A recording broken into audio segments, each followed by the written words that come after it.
Hello दोस्तों, how are you today.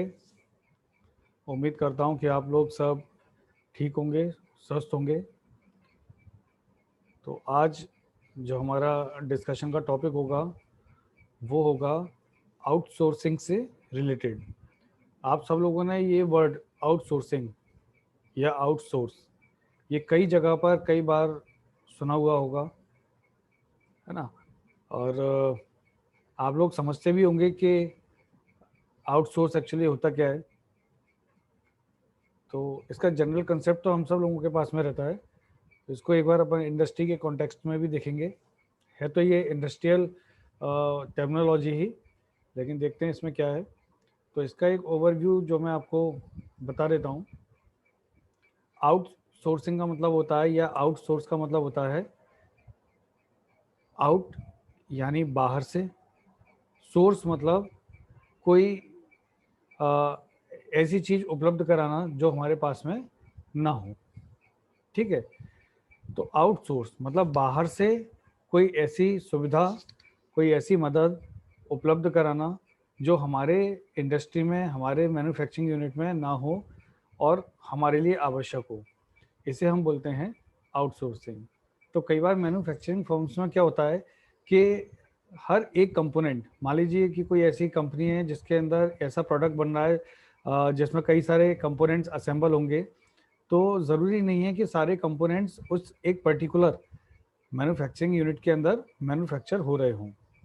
अब ऐसे में क्या होता है कि फिर पर्टिकुलर कंपोनेंट के प्रोक्योरमेंट के लिए, आपूर्ति के लिए बाहर से, मीन्स मैन्युफैक्चरिंग यूनिट के बाहर से हमको सर्विसेज जो है आउटसोर्स करनी पड़ती हैं, उपलब्ध करानी पड़ती है। ठीक है ना। जैसे मान लीजिए कि हमारे पास में कोई ऐसे असेंबली है जिसमें हमको वेल्डिंग की ज़रूरत है। ठीक है। अब वेल्डिंग यूनिट हमारे पास में अवेलेबल नहीं है, तो हम क्या करेंगे कि किसी और फर्म से ये टाई अप कर लेंगे कि भाई हमारे प्रोडक्ट में जो वेल्डिंग वर्क होगा वो आपको करना है। ठीक है। ऐसे ही हम टाई अप करेंगे कि हमारे प्रोडक्ट में जो पेंटिंग वर्क होना है वो किसी दूसरे को करना है। तो हो क्या रहा है कि ये हमारा प्रोडक्ट है, हम ही असेंबल कर रहे हैं, हम ही सेल करेंगे इसको अपने ही नाम से, अपने ही ब्रांड से। लेकिन इसमें कई चीज़ें ऐसी हैं, कई सर्विसेज ऐसी हैं जिसके लिए हमको बाहर से लोगों को इन्वॉल्व करना पड़ रहा है। इन्हीं सर्विसेज को, इन्हीं लोगों को हम बोलते हैं आउटसोर्सिंग। ठीक है ना। ये फेनोमेना जो है इसको हम आउटसोर्सिंग बोलते हैं, और ये सर्विसेज सब आउटसोर्स्ड सर्विसेज कहलाती हैं। कई बार हमको स्किल आउटसोर्स करनी होती है। जैसे मान लीजिए कि कोई प्रोडक्ट बन रहा है बट हमारे पास में उसके डिज़ाइनर नहीं है, तो हम क्या करेंगे कि किसी एक दूसरी फर्म को जो है कॉन्ट्रैक्ट दे देंगे कि भाई हमें ये प्रोडक्ट बनना है, उसका डिज़ाइन आप हमको बना के दे दीजिए। तो हमने ये जो एक्टिविटी की, ये जो हमारा इवेंट था, इसको हम बोलते हैं आउटसोर्स करना। हमने डिज़ाइन जो फैसिलिटी है हमारी, हमने उसको आउटसोर्स करके रख लिया है। तो यही चीज़ आपको यहाँ डेफिनेशन में देखने को मिलेगी।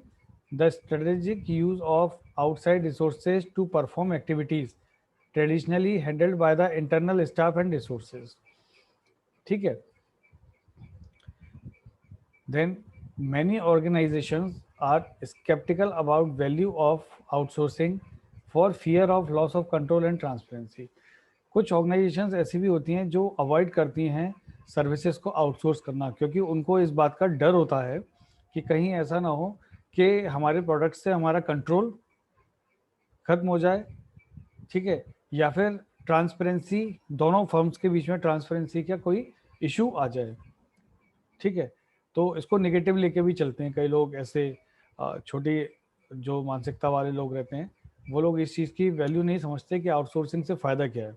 एक बड़ा इन्वेस्टमेंट करने से अच्छा है कि हम उसको, किसी सर्विस को रेंट पर ले लें या टाइमली उसको परचेज कर लें, जब या हायर कर लें स्किल्स को, जब हम को उस पर्टिकुलर स्किल की, पर्टिकुलर जो है सर्विस की ज़रूरत हो। ठीक है ना। तो आउटसोर्सिंग के अपने बेनिफिट्स हैं, आउटसोर्सिंग के अपने जो है डिसएडवांटेजेस भी हैं। तो ये सब चीज़ें देख के, सोच के एक मैन्युफैक्चरर को चलना रहता है। ठीक है। Then third one is they assume their internal operations are good enough and improving them is not worth perceived risk. कई लोग ये सोचते हैं कि भाई हमारे जो इंटरनल रिसोर्सेज ना वो ठीक है, हम डिज़ाइन जो है अपने ही किसी व्यक्ति से करा लेंगे, हम वेल्डिंग ही अपने किसी व्यक्ति से करा लेंगे, हम पेंटिंग ही अपने किसी लेबर से करा लेंगे, और वो ये समझते ही नहीं है कि अगर वो कहीं बाहर से आउटसोर्स करते हैं एक स्पेशलाइज्ड स्किल, तो शायद उनके प्रोडक्ट की वर्थ बढ़ जाएगी। तो वो इसको ज़्यादा वैल्यू देते ही नहीं है इस कॉन्सेप्ट को, ठीक है ना। एक बड़ा इशू ये आउटसोर्सिंग के दौरान आता है। Fourth one is overlooking potential problems and areas for improvement, however can result in a timid and complacent workplace culture। ठीक है, इसका मतलब ये आता है कि जिस जगह पर इम्प्रूवमेंट की ज़रूरत है, आउटसोर्स करने की ज़रूरत है किसी चीज़ को, अगर उसको ओवरलुक कर दिया जाए, नज़रअंदाज कर दिया जाए, तो ये कई तरीके के विनाशकारी प्रॉब्लम्स भी वर्क प्लेस पर प्रोड्यूस कर सकता है, पैदा कर सकता है, ठीक है ना। वर्कप्लेस कल्चर को भी अफेक्ट कर सकता है। किसी व्यक्ति के पास में कोई स्किल नहीं है, आपने उस टीम को वो वर्क दे दिया कि यार आप तो एनी हाउस को करके दिखाओ, तो ऑब्वियसली बात है कि वर्क प्लेस जो कल्चर होगा हमारा, वो हमारा डिस्टर्ब हो जाएगा, ठीक है। तो आउटसोर्सिंग के भी बेनिफिट्स हैं और इसके डिसएडवांटेजेस भी हैं कि अन्यथा जो खर्चे होते हैं, एक्सपेंडिचर होते हैं, वो बढ़ जाते हैं।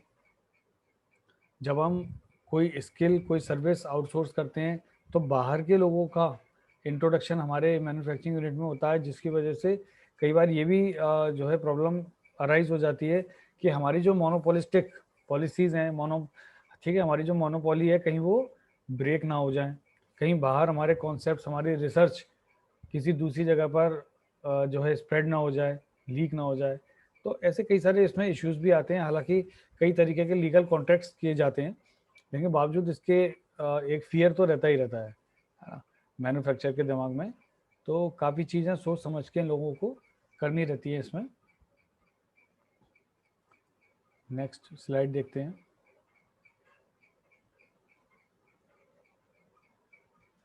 अब ये थोड़ा सा स्टडी करने के लायक चीज़ है, आप इस स्लाइड को थोड़ा सा पढ़ के देखिए। हम लोग इसको डिस्कस कर चुके हैं वैसे, फिर भी एक बार इसको पढ़ लीजिए।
ये लगभग लगभग आप लोगों को क्लियर ही होगा, ठीक है ना।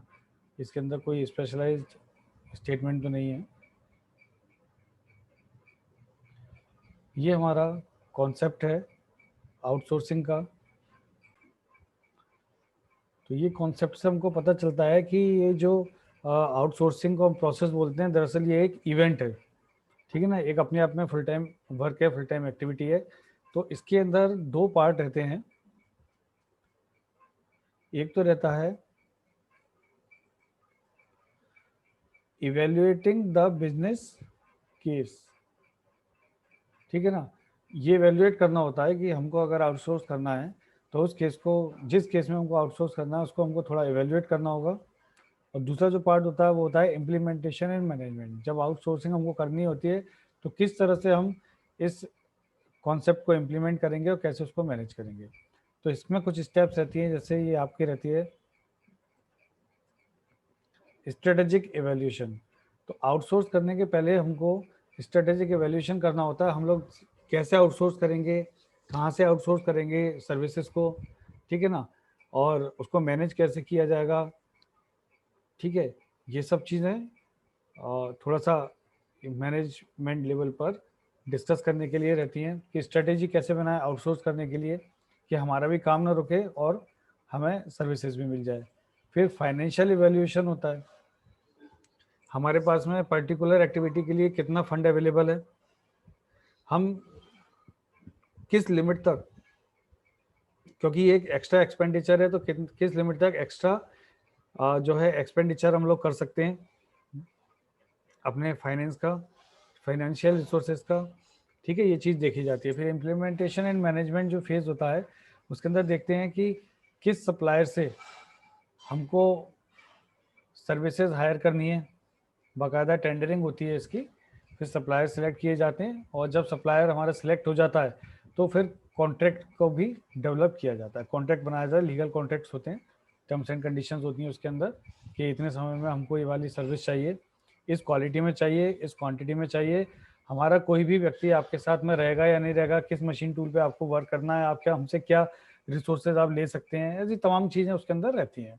हमारी कोई भी इन्फॉर्मेशन बाहर लीक नहीं होना चाहिए, इस तरीके से रिलेटेड हमारी कोई ना कोई कंडीशन काफ़ी सारी रहती हैं।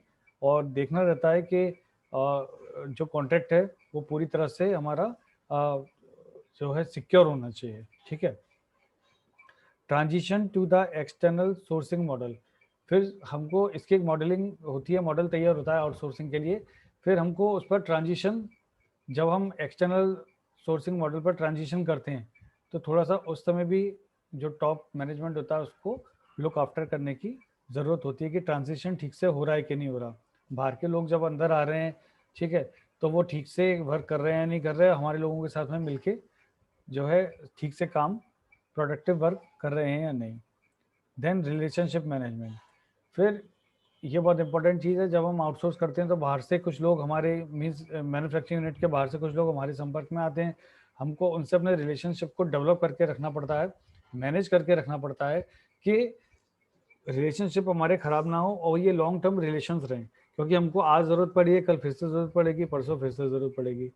तो हमको ये सब सोच के चलना पड़ता है कि जब फ्यूचर में हमको ये प्रोडक्ट में इस सर्विसेज की ज़रूरत पड़ेगी तो हम अपने रिलेशनशिप को ठीक से मैनेज करके रहें। तो जो हमारे कॉर्पोरेट रिलेशनशिप होते हैं उसके अंदर ये चीज़ बहुत मायने रखती है, रिलेशनशिप मैनेजमेंट, ठीक है। ये अपने आप में एक स्पेशलाइजेशन है रिलेशनशिप मैनेजमेंट का, तो इसको भी जो है थोड़ा सा इस पर ध्यान देकर हमको चलना चाहिए, ठीक है।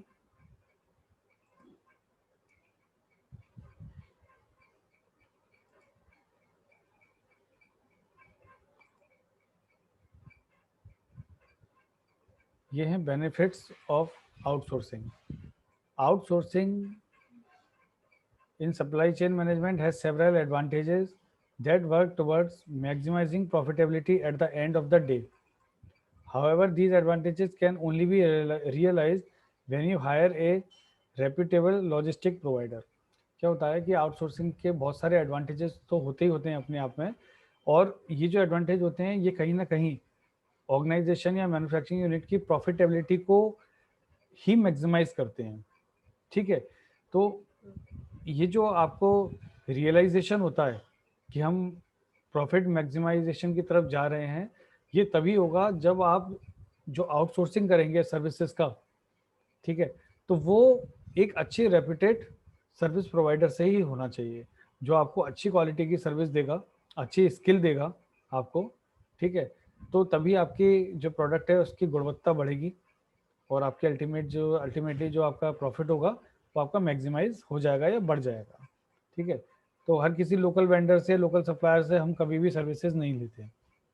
एक अच्छी मैन्युफैक्चरिंग यूनिट एक अच्छे और रेप्यूटेड सप्लायर से ही सप्लाई लेती है अपने आउटसोर्स्ड सर्विसेज की, ठीक है।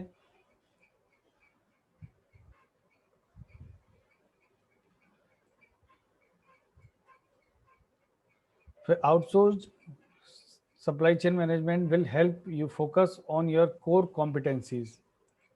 क्या होता है कि जब हम जो काम हम अपनी इंडस्ट्री के अंदर करते हैं, मैन्युफैक्चरिंग यूनिट में करते हैं, अगर हम उस समय वो काम भी करने लगे, वो एक्टिविटीज़ भी करने लगे जो हमको आउटसोर्स करनी चाहिए, तो हमारा जो कंसंट्रेशन है हमारे कोर वर्क पर, वो हमारा लूज हो जाएगा, जिस वजह से हमारे अल्टीमेट प्रोडक्ट को नुकसान पहुंच सकता है। तो इस वजह से क्या होता है कि जब हम सर्विसेज को हायर करते हैं, आउटसोर्स कर लेते हैं, तो ये बहुत हेल्प करता है कंपनी के लिए, इंडस्ट्री के लिए, और वहाँ के जो वर्कर्स हैं, ऑपरेटर्स हैं, उन लोगों के लिए या मैनेजमेंट के लिए, कि वो अपने जो कोर कॉम्पिटेंट वर्क हैं उन पर कॉन्सेंट्रेट कर पाएँ, क्योंकि जो सर्विस आउटसोर्स हो रही हैं वो तो लीगल कॉन्ट्रैक्ट से बंधी हुई हैं, तो वो तो अपनी जगह होके रहेंगी और हो जाएंगी। लेकिन जो हमारी कोर कॉम्पिटेंसीज हैं, कोर वर्क हैं इंडस्ट्री के अंदर, मैन्युफैक्चरिंग यूनिट के अंदर, कहीं वो डिस्टर्ब ना हो, तो आउटसोर्स जब हम करते हैं, इस कॉन्सेप्ट को एडप्ट करते हैं, तो हमें थोड़ी सी ये हेल्प मिल जाती है कि हम फोकस कर सकते हैं अपने काम पर। ठीक है।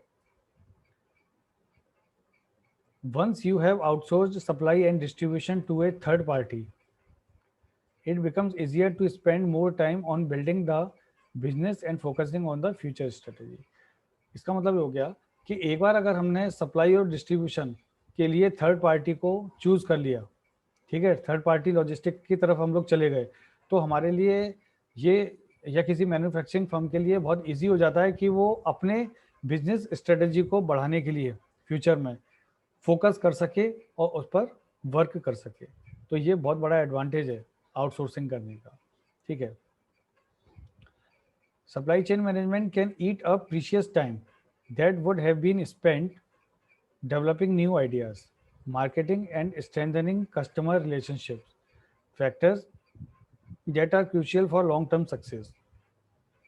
अगर सप्लाई चेन को ठीक से मैनेज नहीं किया गया या आउटसोर्स नहीं किया गया, तो ये हमारा वो गोल्डन टाइम खराब कर सकती है, वो एनर्जी हमारी खराब कर सकती है जिसमें हम नए आइडियाज जनरेट कर सकते थे, मार्केटिंग कर सकते थे, अपने कस्टमर से हमारी रिलेशनशिप को और डेवलप और स्ट्रॉन्ग कर सकते थे। ठीक है। तो ये काफ़ी क्रूशियल हो सकता है अगर हमने आज सप्लाई चेन पर या फिर आज हमने आउटसोर्सिंग पर जो है ध्यान नहीं दिया, तो लॉन्ग टर्म में हमें अच्छा खासा नुकसान उठाना पड़ सकता है। ठीक है। ये आउटसोर्सिंग के एडप्ट ना करने के डिसएडवांटेजेस भी हैं। ठीक है। और एडप्ट करने के एडवांटेजेस भी हैं। तो ये वाइस वर्सा है कॉन्सेप्ट।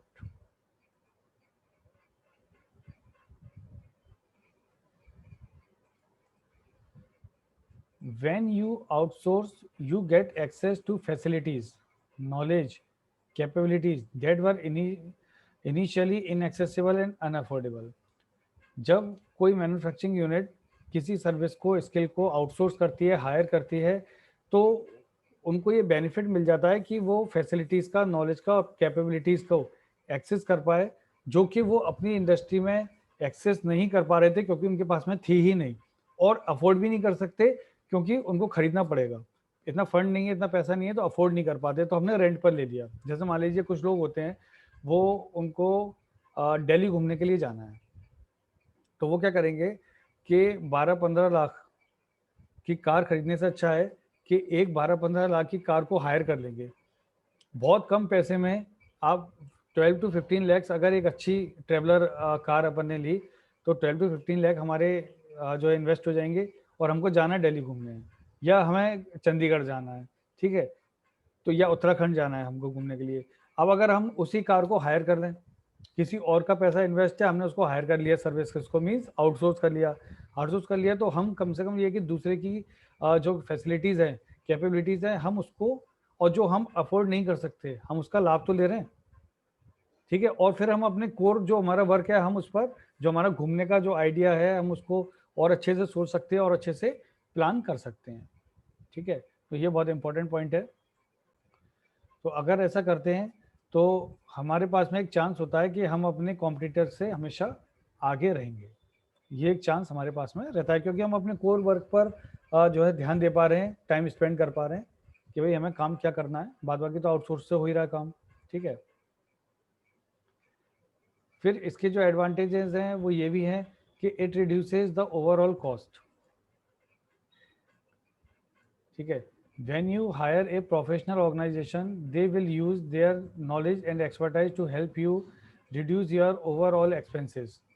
ठीक है, जब हम किसी रेप्यूटेड प्रोफेशनल ऑर्गेनाइजेशन से कोई सर्विस हायर करते हैं तो वो अपने नॉलेज और एक्सपर्टाइज का यूज़ करके आपके ओवरऑल कॉस्ट को, प्रोडक्शन की ओवरऑल कॉस्ट को रिड्यूस करने के लिए काम करते हैं। ठीक है, usually expenses associated with inventory, cold storage, sampling, overhead and staffing can pile up and cause a financial strain. क्या होता है कि कई बार कुछ एक्सपेंसेस ऐसे होते हैं, जो मैं आपको यहाँ बता देता हूँ। कुछ एक्सपेंसेस ऐसे होते हैं जो इस एक्सपेंसेस में हमारा काफ़ी पैसा लग जाता है और इस वजह से काफ़ी फाइनेंशियल क्राइसिस हमारे मैन्युफैक्चरिंग यूनिट में आ सकती है। तो इनसे भी हमको बचाने में ये आउटसोर्सिंग कॉन्सेप्ट हेल्प करते हैं। ठीक है, तो इसके जो एडवांटेजेस हैं वो हम आगे कंटिन्यू करेंगे। आज के लिए इतना ही। Thank you very much. Stay safe, stay at home and stay healthy.